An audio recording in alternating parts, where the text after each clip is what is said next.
की त्याची अडचण नाही. बऱ्याचशा शेतकऱ्यांचं असं म्हणणं आहे की काही बेकायदेशीर वाळू उपसा करणारी ते जे काम करतात ती लोक दरवाजे खराब करतात. बरोबर आहे. आणि त्याच्यासाठीच आपण हा निर्णय घ्यायचा आहे. शेतकऱ्यांच्या पिकाची अडचण होती पाणी नसल्यामुळं. त्याच्यासाठी तुमचं डिपार्टमेंट काय करणार?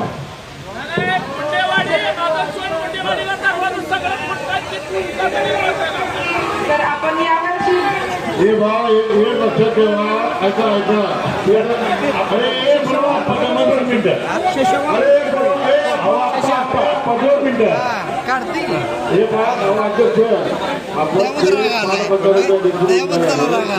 आपण त्यांच्याकडनं ही अपेक्षा ठेवतोय की पाण्याची चोरी करताना ह्या काय करता. आता बसा, तुम्हाला राग येत काय काम नाही. बसा.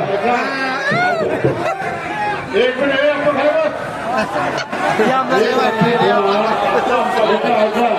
आपल्या माढा तालुक्यामध्ये डेप्युटी कलेक्टर महिला अधिकाऱ्याच्या अंगावर वाळी गाडी लागत आहे.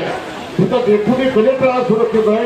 तिथं डेप्युटी कलेक्टरला काय अपेक्षा ठेवणार आहे आपण? आता मॅडम कालवा तुमच्याकडे तर फक्त नदी उजवा कालवा बोला. उजवा कालवा बोला.